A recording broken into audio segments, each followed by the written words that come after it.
Bom, mais uma vez, boa noite a todos. Professor Israel, muito obrigado por ter atendido ao nosso convite para estar aqui conosco nessa jornada, nessa mais uma edição do Quinta 6. Agradecer aos colegas e nossos alunos por prestigiarem o evento. E, professor Israel, muito obrigado por ter escolhido um tema tão pertinente, um tema tão importante, tão atual e, de certa forma, tão angustiante, né? Com certeza, para a maioria dos nossos alunos, especialmente aqueles que estão aí na sua reta final de formação. Então, eu quero rapidamente apresentá-lo para aqueles que não o conhecem, para aqueles que não foram seus alunos, e de imediato passar a palavra a você, porque o nosso tempo realmente é curto e o assunto é de muito volume, né? Um conteúdo muito longo, se nós formos ficar aqui sem um horário de término. O professor Israel Queiroz Júnior está conosco como professor da Unitri desde 2015, mestre em Direito pela Universidade de Marília, advogado muito experiente, já trabalhou em outras instituições de direito aqui da nossa cidade, é advogado militante, e para aqueles que ainda não foram alunos dele, ele trabalha com o direito societário, trabalha com o direito tributário, também com o direito previdenciário, dentre outras disciplinas, e também é orientador de trabalho de conclusão de curso. Tá? Então, aqueles que ainda não tiveram o prazer de serem alunos do professor Israel, terão em breve aí na sua jornada até a conclusão do curso. Professor Israel, a palavra é sua, fique à vontade, você está em casa, e eu só te peço que ao final do evento eu preciso de 2 minutos com os alunos, apenas para as instruções de praxe a respeito da confecção do certificado de participação. Tá bom, professor? Uma boa palestra, um bom evento a todos. Boa noite, meus amigos. É um prazer estar aqui com os meus alunos, com o professor Gil, que muito me agrada participar, e eu fico lisonjeado da participação dos alunos, de poder estar aqui pela primeira vez no Quinta 6, trazendo uma conversa com vocês, um assunto angustiante e um assunto que tem me levado a refletir muito sobre esse assunto. Mas por que eu tenho refletido sobre esse assunto? Desde que eu me formei e comecei a trabalhar, e depois, nos mais de 10 anos que eu já estou lecionando nos cursos de Direito, eu sempre tenho percebido uma angústia muito grande naquele momento crucial do aluno, que é a etapa logo após a faculdade, porque muitos terminam o curso já com a OAB aprovada hoje. Então, esses alunos, eles sofrem uma angústia, um sentimento de, e agora? Eu passei na OAB, e agora? O que eu faço? E eu quero, antes de, propriamente dito, conversar com vocês sobre esse tema, eu quero contar dois como diz o Matuto, 2 causos, ou 2 situações que ocorreram comigo quando eu comecei a minha experiência na advocacia. Eu me formei em 1993. Muito jovem, com apenas 21 anos, eu me formei, só naquela época eram apenas 4 anos na faculdade, e no ano de 94 eu fui para São Paulo, fiz pós-graduação, estudei para concurso, esse tipo de coisa, e em 95 eu efetivamente pedi a inscrição da minha OAB, tirei minha OAB, e como morava em São Paulo, trabalhava em São Paulo, na cidade de São Paulo, arrumei um trabalho de advogado muito rápido, advogado júnior. E foi muito interessante, porque eu nunca, durante o decorrer da minha faculdade, eu fiz estágio. Então, eu não tive, Israel, nenhuma prática, nenhum percentual de como se deveria trabalhar, de como fazer uma petição e tal, porque naquela oportunidade eu acho que ainda as faculdades estão, elas prezam por um viés muito técnico, e isso é óbvio, porque as disciplinas precisam ser ministradas, mas a prática de advocacia, alguns alunos, ou boa parte desses alunos, não conseguem suprir por estágios e etc. Inclusive, na semana passada, eu pedi a gentileza do professor Gil, e vocês, meus alunos, responderam um questionário. E naquele questionário, assim, uma das perguntas que me chamou a atenção era assim: você se sente apto para advogar? Aí boa parte, ou seja, boa parte não, mas 95% responderam que fizeram estágio, mas não se sentiam preparados. Isso quer dizer o quê? O estágio não foi suficiente, mesmo tendo. Então, imagine aqueles que não fizeram estágio.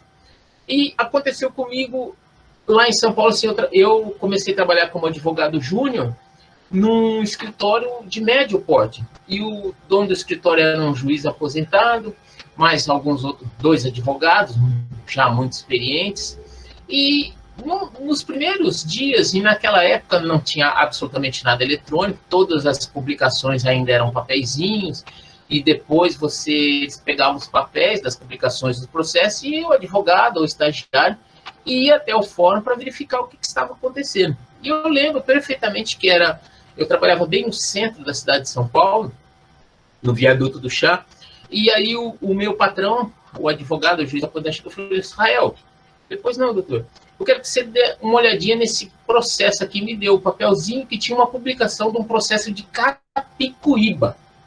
Pois bem, eu peguei um ônibus, fui até o metrô, ou melhor, eu peguei o metrô, depois peguei um ônibus e depois fui até o trenzinho subúrbio, peguei o trem subúrbio até Carapicuíba. Óbvio que não tinha carro. E aí eu desci da estação e o fórum não era tão longe da estação do subúrbio. Ô Gil, alguma colega está pedindo para entrar aqui, para alguns alunos para entrar. Devo esperar? Nós colocamos para entrada automática. Talvez esteja uma fila aí para entrar, tá? Mas a entrada é automática, não precisa de autorização minha. Ok. Bom, meus amigos, então olha só.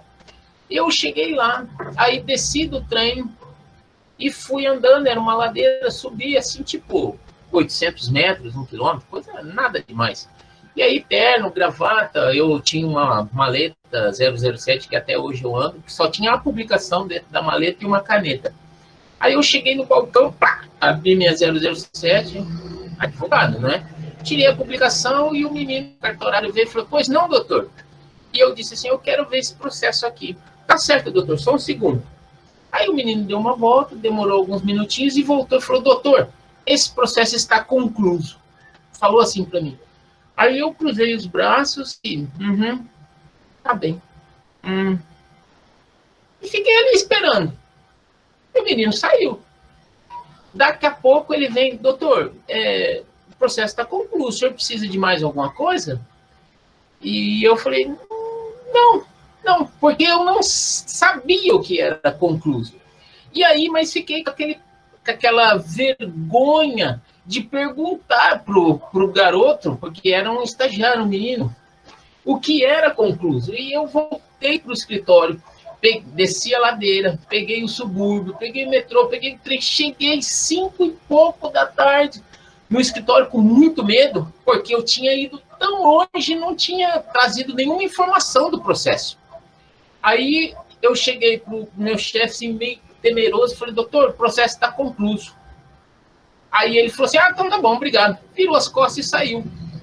E eu fiquei atônito, falei: meu Deus, o que é isso?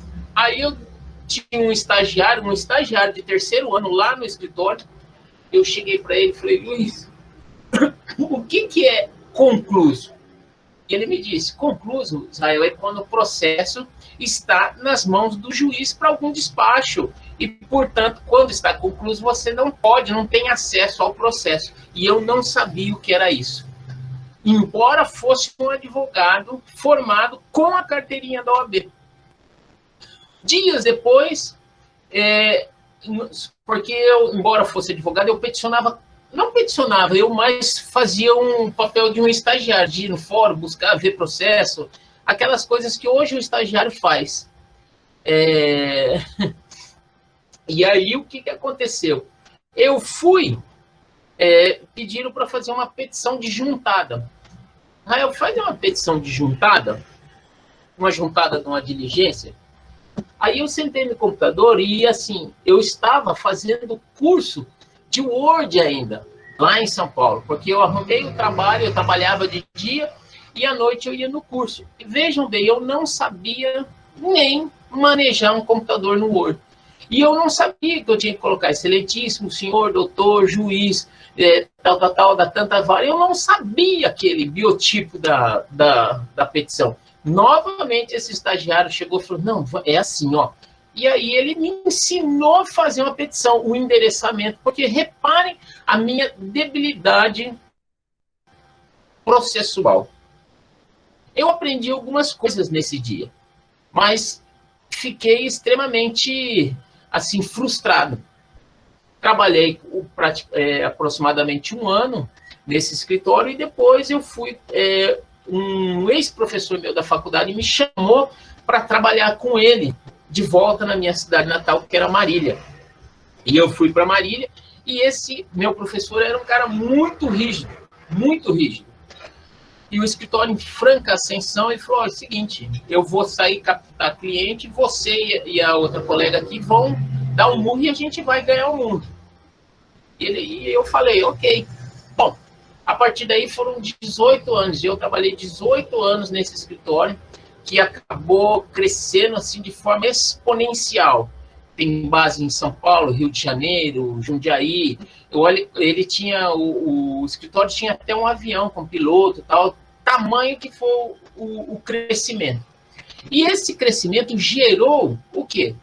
Um aprendizado muito grande em mim como profissional. E essas situações que eu quero agora repassar para os meus alunos, porque eu tenho visto que, assim como eu sofri, alguns ainda sofrem. Embora hoje a faculdade, eu penso que prepara melhor, porque existem os núcleos de prática, nós temos meios digitais melhores para você se antenar. Naquela época, a jurisprudência, você tinha que pegar os livros, abrir, verificar, era muito mais... Hoje, o acesso é mais fácil. Isso não é necessariamente assim que por ser mais fácil, que é melhor. Não necessariamente, mas é assim. E então, eu pergunto e eu digo para vocês. Pergunto e afirmo. Eu passei na OAB. E agora? E agora? Medos, dúvidas, incertezas, todos esses que param o início da advocacia. Primeira coisa, você passa na OAB, tem que cumprir o disposto no artigo 8º do Estatuto da OAB. Cumprindo aquele disposto, você pede a sua inscrição, cumpre o disposto no artigo 8º, pede a sua inscrição, participa de uma solenidade muito bonita, que normalmente vai os familiares, você vai bonitinho. Eu não tive esse privilégio, porque eu tirei a minha OAB em São Paulo, na cidade de São Paulo, estava eu só lá, mas participei do processo, da cerimônia, foi bonito, e eles te entregam a vermelhinha e a gente parte, solenidade, isso mesmo, a gente parte para o trabalho. Então, e agora? Esse momento entre você pegar a sua OAB, pedir a inscrição e partir para o trabalho. Como que funciona? O que eu posso fazer e o que eu devo fazer? Não são respostas claras e fáceis, mas são respostas que podem ser efetuadas e efetivadas. Primeira coisa, se você tem um trabalho, se você já está empregado, já é estagiário no escritório, naturalmente a tendência é que você se transforme num advogado nesse seu escritório. Então aí a vida que segue, boa noite. E você vai embora. Boa noite. E você vai embora e segue a tua vida de forma tranquila.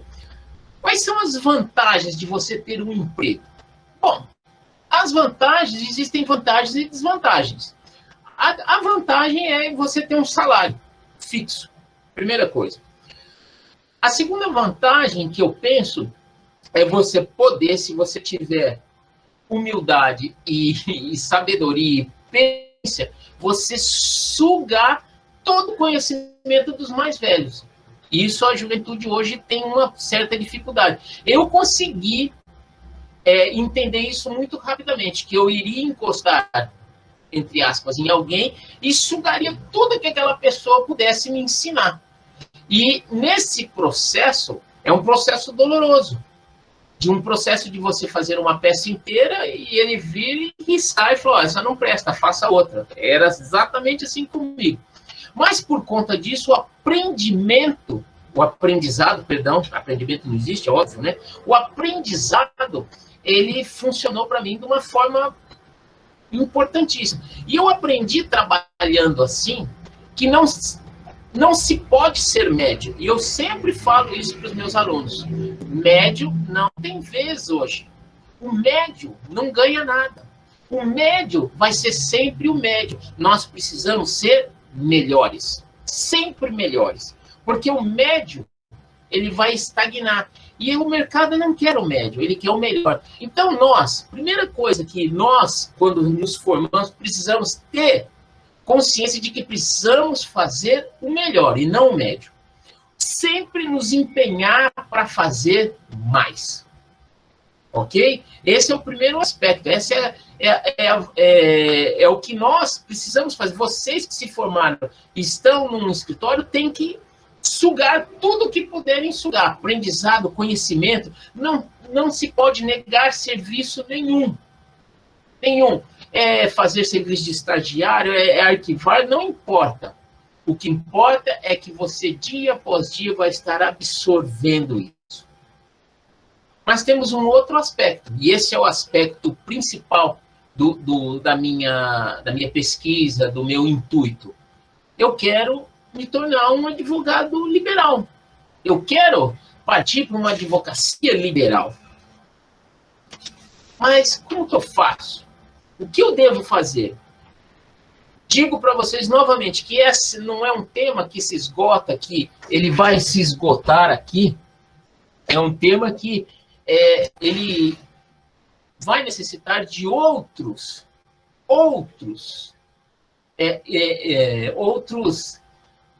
vamos dizer assim, outras peças na nossa engrenagem, mas é um começo. A primeira delas é que eu quero citar para vocês erros que podem custar muito caro para a carreira de um advogado. E esses erros não podem ser cometidos logo no começo. Isso eu aprendi lá. Eu, numa outra experiência minha, eu já com esse meu professor, eu disse para ele assim, eu estou fazendo, mas eu ainda sou jovem, eu estou aprendendo, então eu não me cobro tanto. Peraí, eu até esqueci do slide. Deixa eu mudar aqui, obrigado. Aqui. Desculpa, obrigado, viu? Então, eu disse para ele assim, eu não me cobro tanto ainda, porque eu vou aprender. E ele falou assim, é verdade, você não pode se cobrar tanto, tem que ir mais devagar, mas nós somos profissionais que não podemos lidar com erro. Nós, como poucos profissionais, não temos direito de errar. É isso aí. Eu aprendi naquele dia que eu não tinha o direito de me achar mais jovem, começando, e isso era assim, porque eu precisava fazer direito.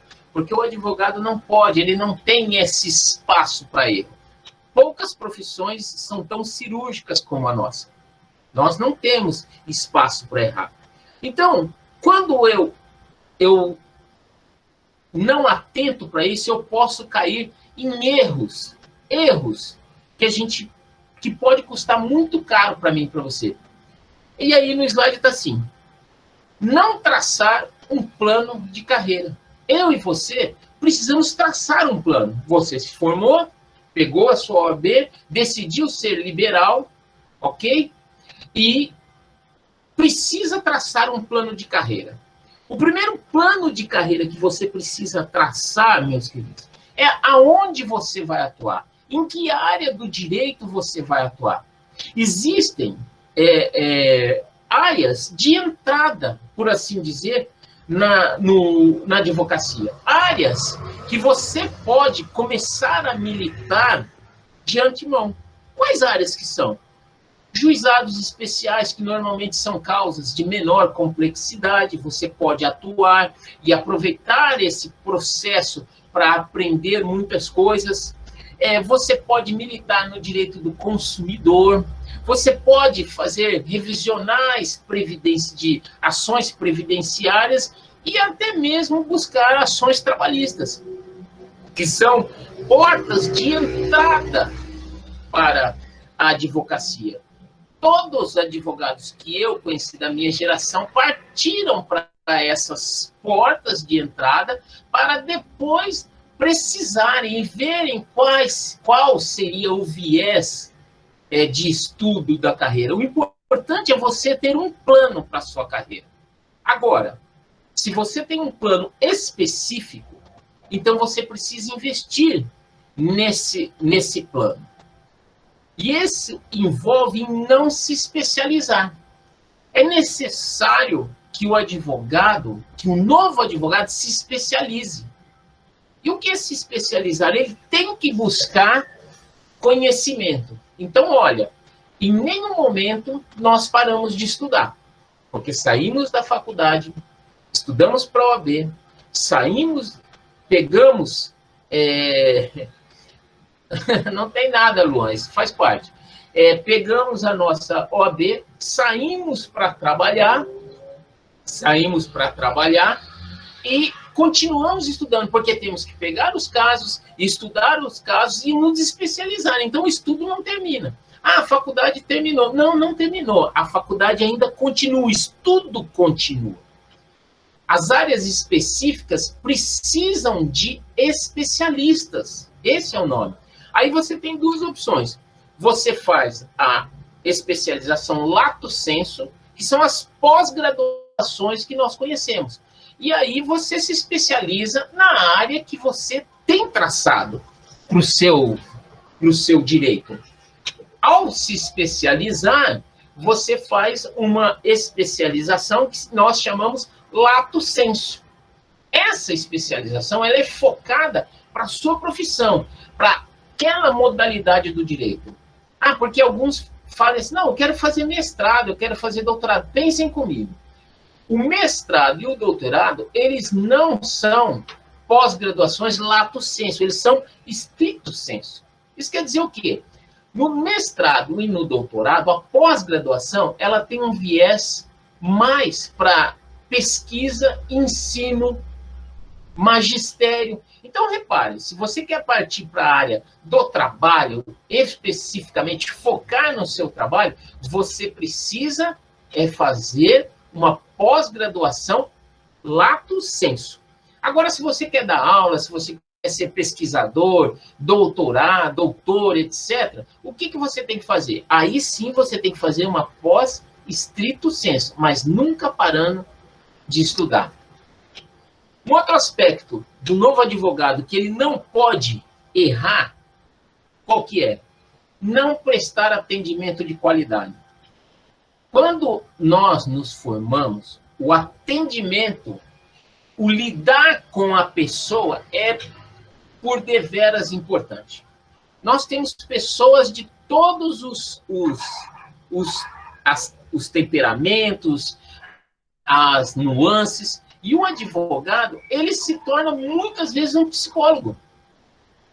Eu não milito na área da família, eu não milito. Mas, recentemente, pediram para que eu fizesse, a gente já fala sobre isso, Gisele, pediram para eu fazer um divórcio consensual, que é coisa simples e tal, e eu fui fazer o divórcio consensual. O advogado, ele é advogado do marido e da mulher, ambos os separandos.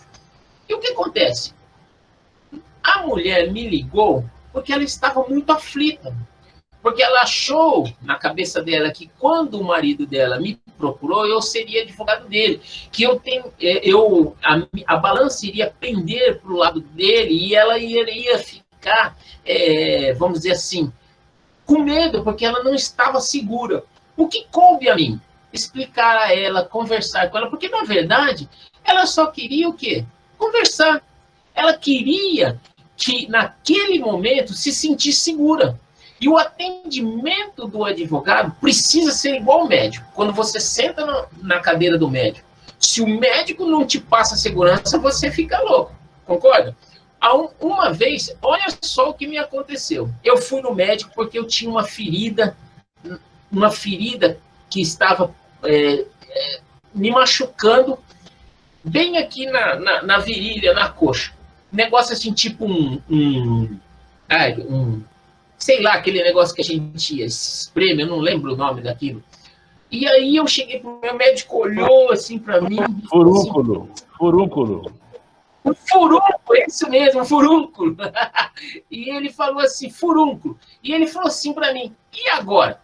Eu falei, o quê? Pensei comigo, não falei, né? O médico falou para mim, e agora? Eu não sei se ele falou o e agora, como assim, por brincadeira. Eu sei que na hora que ele falou, ele me desmontou. Como e agora? O advogado não pode, ele na hora de prestar o atendimento, ele precisa fazer a vez do médico. Ele precisa ser o médico que vai curar, ele precisa ser o psicólogo que vai confortar, que vai ouvir. Isso faz parte da minha profissão. Eu não sou só um executor de trabalho, eu sou um facilitador de vida. Quando eu entendo isso, a minha advocacia fica mais instigante.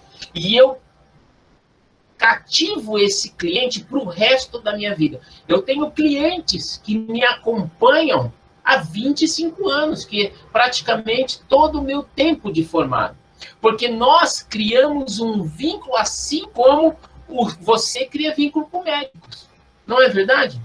A minha filha vai num pediatra aqui em Uberlândia, que parece que tudo quanto é gente de 30 anos, 20 e poucos anos, passou por esse médico, que chama Dr. Edelweiss. Eu não sei se isso é verdade, mas todo mundo várias pessoas disseram, foi meu médico. Por quê? Porque se cria laço com atendimento de qualidade. Outra coisa, nós temos que decidir. O nosso celular é a nossa vida, é a nossa privacidade. Mas o celular do advogado, ainda mais do recém-formado, ele não pode ser oculto do cliente. Você tem que estar, nesse primeiro momento da sua advocacia, à disposição do seu cliente. Ah, professor, mas aí eu não tenho vida. É verdade. Advogar não é fácil. Advogar é difícil. E você precisa de abnegação. Muitas vezes o médico precisa fazer um plantão de 38 horas no Ano Novo, no Natal. Ele precisa deixar algumas coisas para ganhar outras. Vai chegar um momento da sua vida profissional que você vai ganhar mais, que você vai poder escolher mais e poder tratar mais. Eu hoje presto serviço no escritório de São Paulo e nós temos aprendido que clientes são clientes e clientes. Existem clientes que a gente até, eu com meu parceiro, meu sócio, ele tem assim, nós precisamos pegar o cliente no colo. É isso mesmo, pegar no colo. Tratar o cliente como aquilo que ele precisa. A gente não pode falar, não, é assim, assim. Não, às vezes o cliente precisa de alguma coisa determinada e nós precisamos trabalhar em prol dele. Eu não estou dizendo que para você ultrapassar limites do certo e do errado, nada disso. Limites que o processo lhe dá, que o direito lhe dá, que a lei lhe dá. Mas você está lá para ser um facilitador. Isso é muito importante. Outro problema muito grave é não saber cobrar honorários ou cobrar honorários de forma inadequada. Quando eu não cobro honorários ou eu cobro muito baixo, eu leiloo o meu trabalho, eu reduzo a minha classe e eu não valorizo a mim mesmo. Porque você sabe, assim como eu, que o serviço pode ser o mesmo, mas se alguém falar que cobra 5 e o outro cobra 500, você, embora tenda a ir no mais barato, você vai ficar, mas se o outro cobra 500, 5 mil, é porque ele é melhor. Então, repare, o momento ideal de se cobrar os honorários e a forma de se cobrar honorários é estritamente importante para a sua vida. E isso pode te custar muito, porque se você se leiloar, assim como muitos colegas fazem, você vai estar leiloando não só você, mas toda a sua categoria profissional. Hoje em dia, nós precisamos fazer network. O que é network? É estar conectado, é participar de eventos, reuniões, é aparecer, porque quem não aparece não é visto. É lógico que a advocacia tem limites de propaganda muito claros, você não vai sair panfletando as ruas, mas você precisa estar inserido em ambientes jurídicos, classes jurídicas, discussões jurídicas. Não foram uma, duas ou três vezes que eu participei de discussões jurídicas caseiras em escritórios para discutir sobre o novo Código de Processo Civil, a mudança da lei do Código Civil em 2002, e assim nós vamos adiante. Não é verdade? Vamos mudar aqui o nosso PowerPoint, que tem mais uma diquinha aqui, uma pretensa dica para vocês. Eu preciso conhecer as necessidades do meu cliente. Para eu conhecer as necessidades do meu cliente, eu nunca posso prometer para ele que eu vou cumprir e nem que ele será vencedor. Olha só, pessoal, o advogado nunca pode prometer vitória, porque não depende só dele. O advogado tem que prometer empenho. E ele pode cumprir a promessa de se empenhar, como se aquele fosse o melhor processo e o maior processo que aquele advogado tem. Mas o ganho é perigoso. Muitas vezes eu cruzei com colegas que falavam para você, não, isso aí é moleza, pode deixar, a gente resolve. Não é assim, meus queridos. Nós temos, exatamente, a gente nunca sabe o que passa. O judiciário é diferente. Eu já tive causas que foram perdidas quando eu achava que elas eram ganhas. Eu já tive decisões teratológicas, já vivenciei situações horríveis do direito. Injustiças aconteceram. E eu nunca poderia, na minha advocacia, dizer para o meu cliente ou negar-lhe alguma informação. Eu tenho um estilo de advocacia muito singular. Eu participo tudo que eu vou fazer e como eu vou fazer com o meu cliente. Eu não escondo nada. Eu divido com ele tudo que eu vou fazer e os passos que nós vamos tomar. Então eu digo quanto tempo eu vou demorar para fazer essa ação. Eu digo quanto tempo essa ação pode demorar. Eu digo os problemas para citar. Eu digo os problemas para receber, porque ganhar é uma coisa, levar é outra. Não é verdade? Então, nós temos muitas nuances. Eu não posso pegar a documentação do cliente e falar, não, e de afogado, de imediatamente propor. Eu tenho que pegar, analisar, estudar, ver precedentes, me empenhar. Ah, mas eu sou novo. Isso não impede de você fazer o melhor trabalho. Esse mesmo advogado que me ensinou a trabalhar, ele falava assim, nós nunca podemos subestimar aquele advogado que saiu da faculdade agora. Olha o que ele falando. Por quê? Esse advogado, muitas vezes, por ele ser novo, ele consegue se empenhar muito mais no processo do que nós que temos um monte de processo e não nos empenhamos. Então, esse advogado novo, quando ele se empenha e ele tiver tempo, ele pode nos surpreender. E é isso que você tem que fazer. Exatamente. Sangue nos olhos. Porque esse aqui eu não vou deixar ninguém mostrar para mim que eu não consigo. Porque eu consigo. Porque eu posso fazer. Só que para fazer, eu tenho que estudar. Eu tenho que me preparar. Eu tenho que impor a minha situação. Exatamente. Quando eu visto a camisa e a gravata do advogado, eu tenho que fazer o melhor. Eu não posso fazer nunca o médio. Lembra que eu falei? Nós somos resolvedores de problemas. Olha só. Nós não podemos pegar o nosso cliente e dizer, não deu, tá lascado. Não!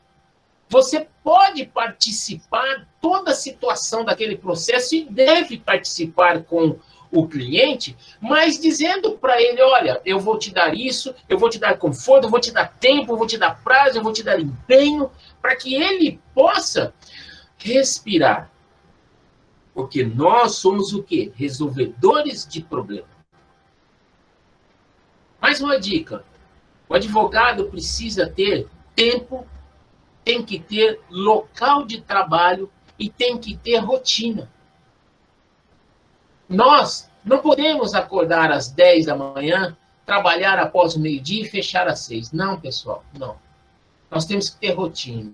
Precisamos acordar cedo, estudar de manhã, trabalhar de manhã, almoçar, voltarmos e fazermos o nosso serviço. A rotina processual e a rotina do nosso trabalho, ela vai mostrar para você o quão importante é e quão focado você fica. Eu tenho uma filha de 4 anos. 4 anos. E por conta desse problema na pandêmico, escola, etc., mandaram ela para casa, fazendo, como uma criança de 4 anos vai fazer exercício via online, como não tem jeito. E eu entendi, eu e minha esposa, entendi que ela estava... Nós ficamos preocupados, porque era um ano que ela ia perder o conhecimento. Então, nós fizemos um esforço e matriculamos ela no Kumon. E lá no Kumon existe uma coisa muito interessante. Eles trabalham o foco, disciplina e sempre o quê? Uma rotina de estudo. E essa rotina de estudo está trazendo para ela mudanças, assim, enormes. Porque ela já aprendeu a contar até 30, ela já conhece, já consegue fazer o nome dela, que são passos gigantescos para uma criança de 4 anos. Mas todo dia a minha esposa tem que sentar com ela e fazer a aula, rotineiramente. Se eu quebro essa rotina, eu desmonto aquele padrão que ela fez. Ok? O que mais? Boas petições. Eu coloquei boas petições iniciais. Só que eu quero dizer que nós precisamos fazer boas petições. Como que eu faço uma boa petição? Eu estudo. E agora é a pergunta de 100 milhões. O Google é meu amigo? O que vocês acham? Eu tenho muito medo do Google.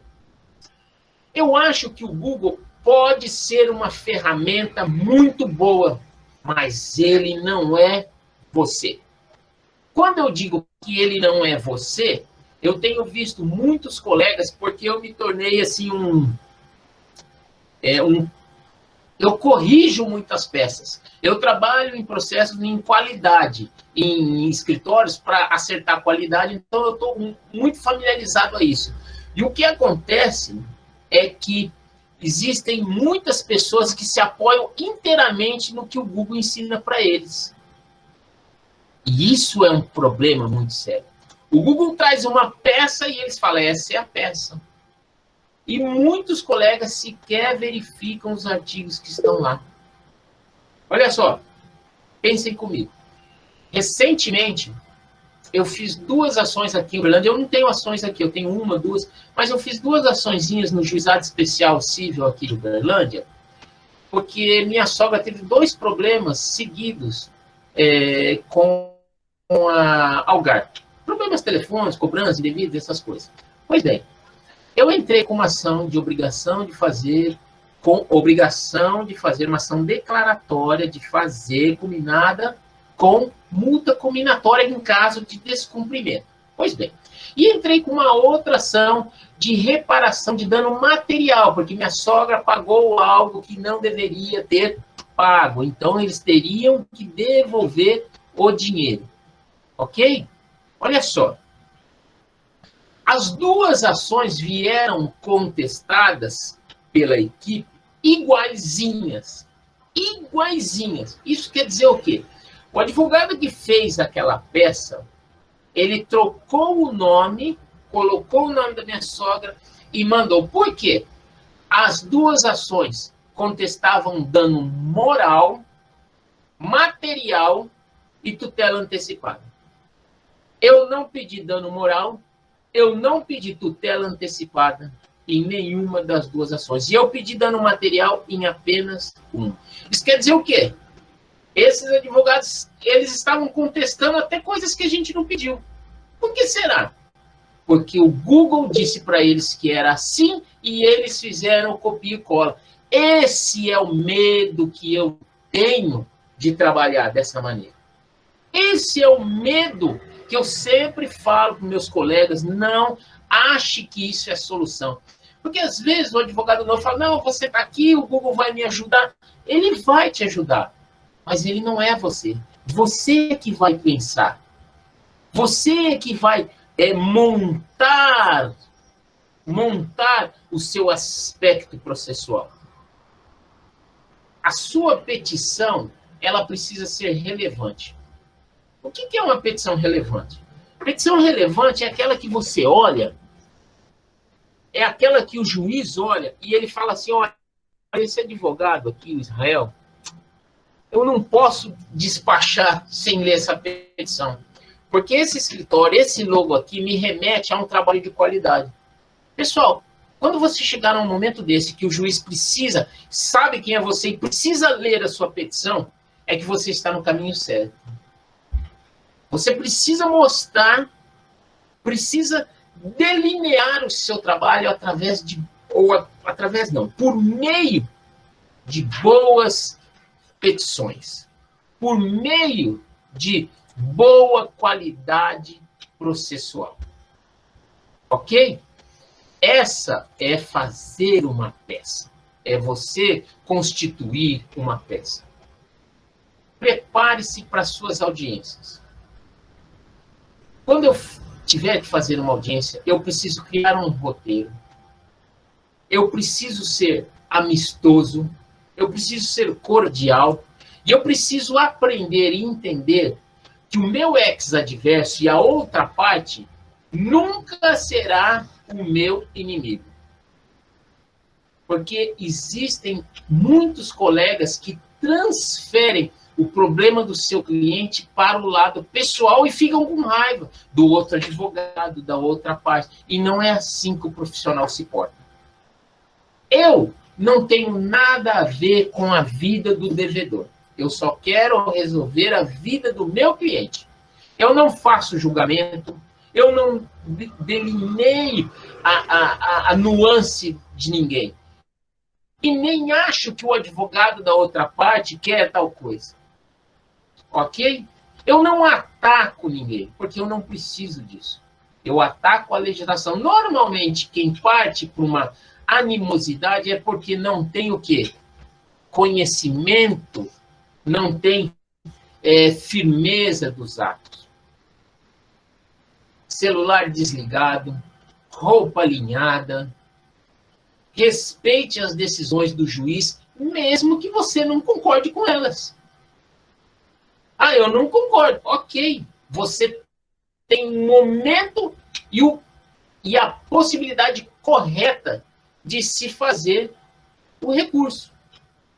Então, ele vai decidir e você tem que fazer a sua parte, respeitar. Eu lembro, eu sou apolítico, todos vocês sabem, mas lembra um advogado do ex-presidente, quando nas audiências? Rapaz, que sarna, não é verdade? Mas aquele cara, ele era combativo. Você pode ser combativo sem ser mal educado, porque eu nunca vi aquele advogado ser mal educado. Porque ser combativo, ser insistente, persistente, não é ser mal criado.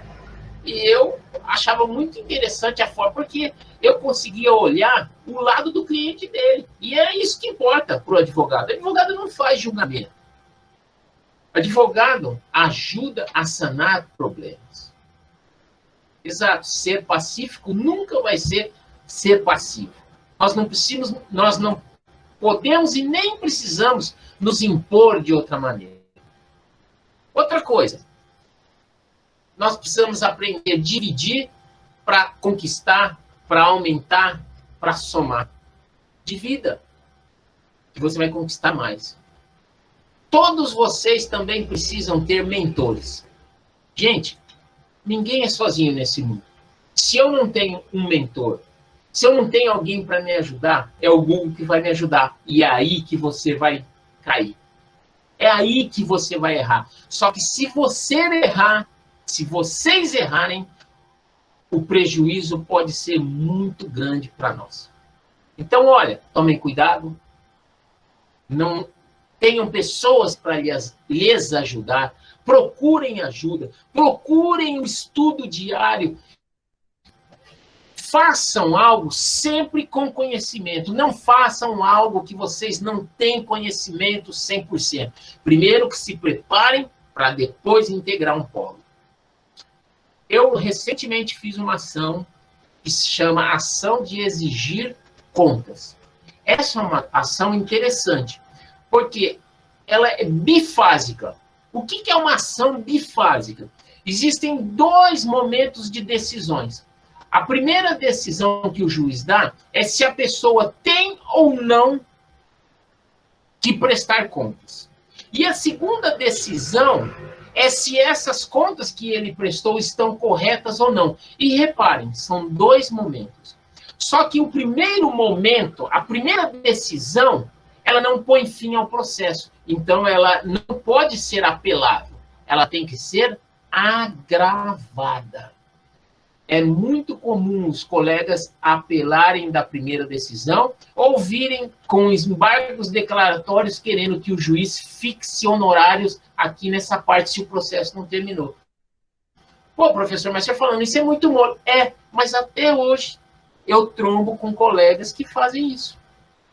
Porque, sabe por quê? Não pegaram um pouquinho para estudar o que é uma ação de exigir contas, como que ela funciona, quais são os artigos processuais, como que ela desenrola.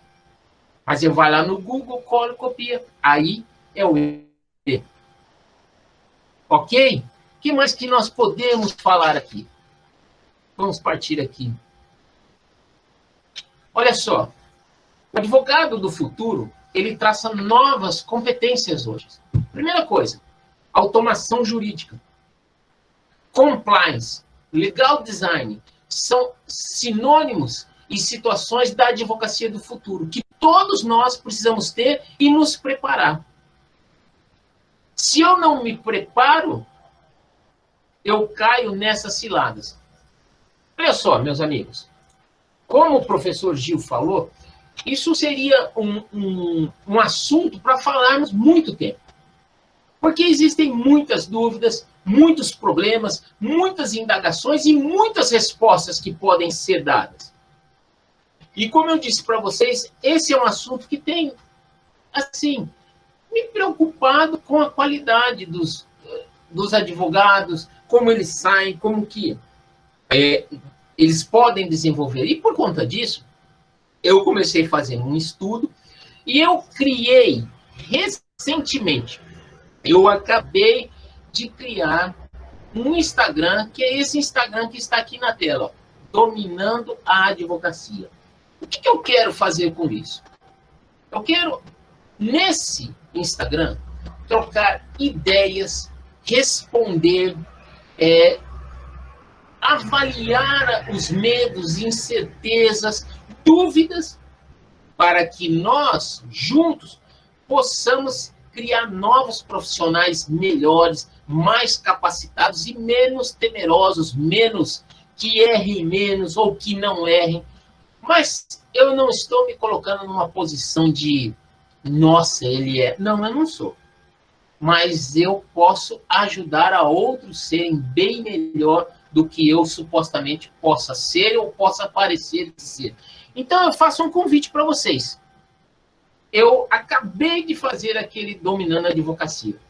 Eu ainda estou alimentando. E com vocês, se vocês quiserem e puderem participar, nós vamos criar um link para resolver essas questões, medos, incertezas e estender por outras vezes essa palestra com novos assuntos. Eu agradeço demais essas 111 pessoas que estão aqui. Agradeço demais o convite do professor Gil. Me estendi aqui alguns minutos. Muito obrigado e estou sempre à disposição de vocês e para ajudá-los. Tá bem? Muito obrigado, professor Gil. Eu passo a palavra para você e agradeço demais essa oportunidade. Israel, eu e com certeza os alunos, ex-alunos que estão agora assistindo você, que agradecemos. Muito legal e confirmando aquilo que nós dissemos no início, de que nós precisaríamos de mais tempo, né, para discutir tantas particularidades e você poder compartilhar aí com os colegas, com os alunos e ex-alunos a sua experiência. E é muito interessante, né, nós que começamos aí na década de 90 a trabalhar, que já fizemos tantas viagens, então tiramos tantas cópias e consultamos tanto papel e hoje ver tudo funcionando, né, com o auxílio da tecnologia, é muito, para nós, é impactante, né, talvez para os mais jovens aí não seja tanto, mas fica aqui o convite, professor, de repente, até o final do semestre, nós fazemos aí uma outra atividade dessa, né, e parabenizá-lo aí pela criação do Instagram, que hoje é uma ferramenta aí de comunicação muito legal. Eu tenho certeza que muitos seguidores já apareceram aqui e eu certamente vou divulgar para os nossos demais alunos, tá? Vou fazer, então nós temos um grupo de representantes, vou fazer a divulgação lá para que todos continuem, todos passem a segui-lo, porque é muito importante. Eu quero agradecer, então, mais uma vez, professor, muito bom o tema, pena que o tempo é muito curto, né? E quero me dirigir agora rapidamente, porque eu sei que os colegas têm aulas agora às 19 horas. Eu vou colocar aqui no nosso chat o link para o preenchimento, né? E para que possam aí receber os seus certificados que aparecerão aí no espaço do aluno para todos, tá? Esse aqui é o link. Professor Israel, eu termino por aqui, mas deixo para você aí esses últimos instantes para que você faça aí as suas considerações finais e, de antemão, aí já agradeço, né, resto dos alunos, lembrando que esse link ficará lá por 15 minutos, tá bom? Professor Israel, tem a palavra novamente, caso queira. Professor Gil. Pois não? Só um oi, minuto. oi, pois não, Fabiano? Esse certificado aí, quanto a gente vai imprimir ele para, sei lá o que? Como é que é? O certificado aí, como que vai ser aí o procedimento aí? Olha, o certificado, assim como tem sido nos outros eventos, né, ele fica disponível no espaço do aluno. Lá existe uma aba escrita certificados. Lá você tem como baixar o certificado, tem como printar a tela, imprimir, tá? Ficará disponível para você, tá bom? Todos que participarem aqui já vai estar automático lá? Não, você tem que preencher, você tem que acessar o link que eu deixei aí, né, no chat aí, e vou colocar de novo, tá? Tem o link aí, você entra e tem um formulário para você preencher com seus dados, tá bom? Ok, obrigado. Nada. Professor Israel, tem a palavra. Bom, meus amigos, foi um prazer, foi muito gostoso. Com certeza, se o professor Gil assim me fizer essa segunda honra, até o final do semestre nós continuamos essa conversa, já, se Deus quiser, trazendo aquelas dúvidas lá do Instagram que nós vamos montar, e aí a gente faz uma segunda embate, vamos respondendo as perguntas, as questões. Agradeço demais. Boa noite e até daqui uns minutos na nossa sala de aula para o Direito Previdenciário. Obrigado, Gil. Muito obrigado. Boa noite, professor. Boa noite a todos. Boa aula para quem tiver aula. Até a próxima. Estamos aí, só para adiantar, para quem ainda está aqui na sala, que nós já temos aí mais 7 eventos agendados até o momento para o restante do semestre e teremos mais ainda, se Deus quiser. Tá bom? Uma boa noite a todos. Até a próxima.